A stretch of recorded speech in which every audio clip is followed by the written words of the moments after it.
there, and welcome back to another Curious George Story Sundays.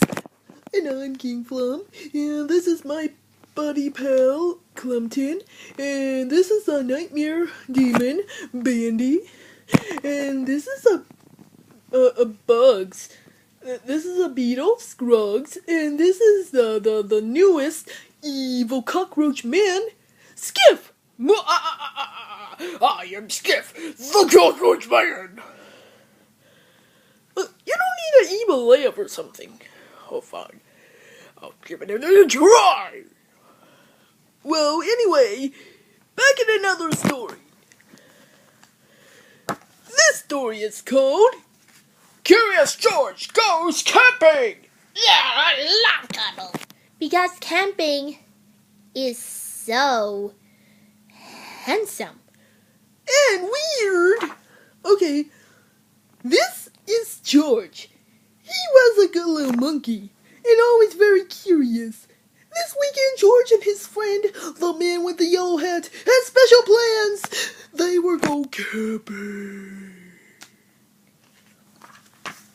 At the campsite, the man with the yellow hat unpacked their gear while George looked at all the tents. He saw tents for big families and one just the right size for a puppy. Wow, did I closer to the puppy? That exactly both animals? Okay, there were even tents on wheels. Would you like to help me put up our tents, George?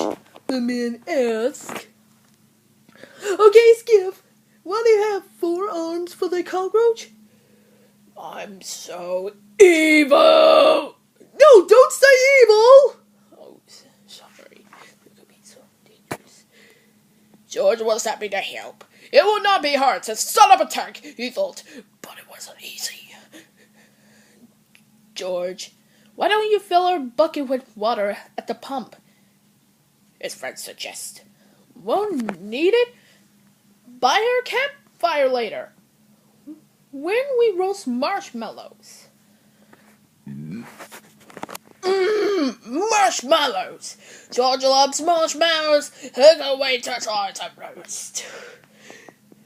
No, don't wander off to get into trouble, the man warned. But George did not hear him. He was already gone. Well, and at least forever. I'm just having a hard time, huh?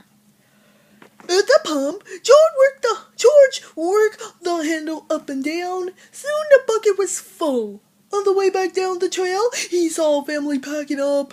George watched a girl pour her bucket of water on the campfire. The fire sizzles out. George thought they looked like fun. He poured his bucket water up the next campfire. Hey! Yelled the camper. We weren't finished with that yet. The camper began to chase George, but George didn't mean to cause trouble. No, he only wanted to hide. He ran into the forest as fast as he could, but the camper's footsteps followed close behind. George ran faster and faster. The footsteps came closer and closer until suddenly they were passing George. Why, it isn't a camper chasing George now. It was a deer. Well, that doggone deer. Yeah, they look like Bambi. What fun to run with a deer, forgetting all about the camper and the marshmallows. George ran after the deer, but a little monkey can run as fast as the deer in the woods. Before long, George was lost and all alone. He felt tired and stopped to rest. At first, he was worried. He was very far from camp. But there were lots of other animals to keep him company.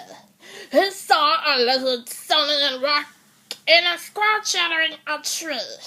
Then he saw the tail of the black and white kitty peeking out under the bush.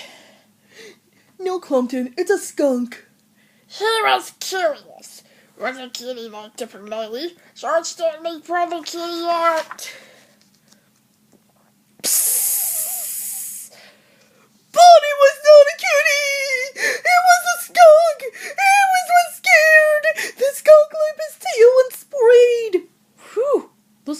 They smelled awful.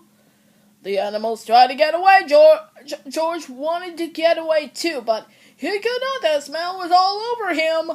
How would he ever get rid of this awful smell? He wondered. Too bad he could not take a bath in the woods.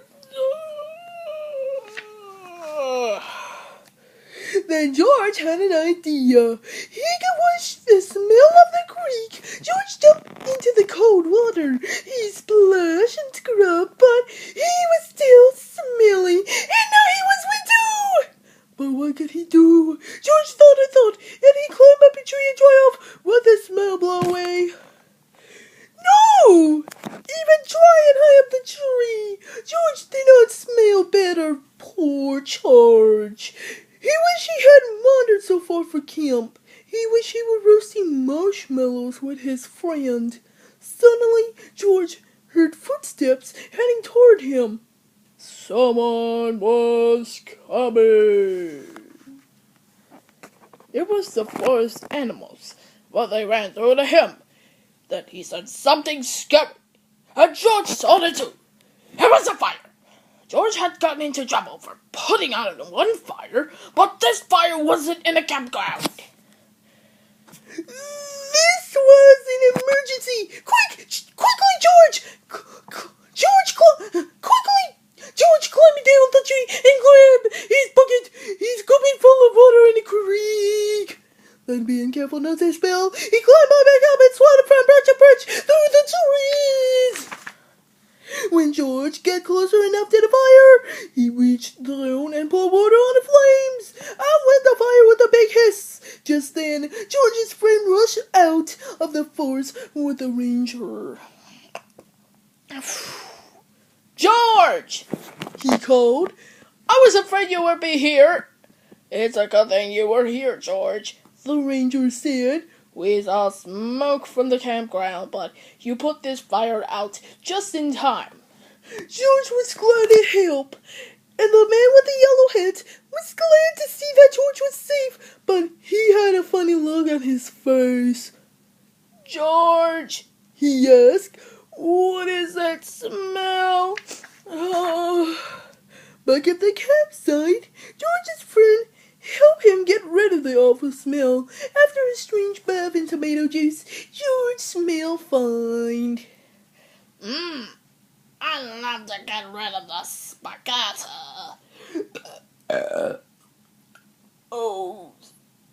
Skiff.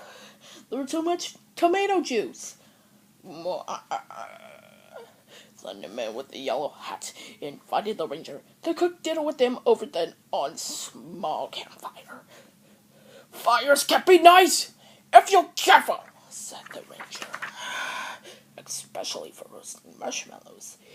Okay, the end. And now, well, that's it. Bandy, Clumpton, and Scruggs, and Skiff. Okay, but on October 1st, it's Curious George! Guys, in a costume party! Well, it's gonna be seeing a brand new Arthur for season 21! Oh. I want to come with me. Or is it Clumpton? Bandy? Bandy! What? You're on the next chapter! Okay. Well, let's see. And anyway, bye-bye, Clumpton. I'll see you next time. Well, that's all for today. And guess what? It's something strange with a brand new Simpson episode, baby! Actually, it's the Simpsons season. Oh, buckets! I almost forgot. Well, that's it. No more story for this month.